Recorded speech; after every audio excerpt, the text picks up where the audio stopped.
Hanging the stone. If you have wired an outlet behind the stone, be sure to plug in the power cord before hanging the stone.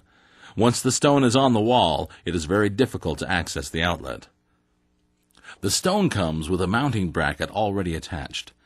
To hang the stone on the wall, simply lift it until the downward-pointing lip on the stone bracket nests with the upward-pointing lip on the easy install bracket.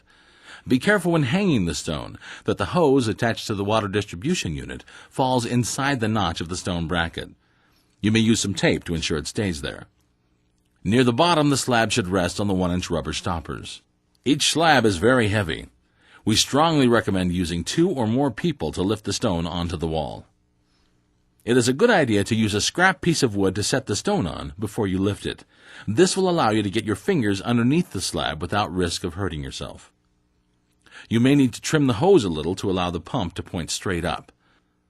The hose should be cut approximately 1 inch below the bottom of the slab. Next, apply the black pump pad to the side of the pump nearest the water outlet. You will notice the pump has sound dampening suction feet. When installed, it should rest on the feet and the pump pad should be between the back of the water tray and the pump. This will help in quieting the sound of the motor. Slide the hose onto the water nozzle and apply a hose clamp to ensure a tight fit. You will notice a water flow adjustment slide. We recommend pushing this all the way to the positive side. You can adjust it down later if you need to.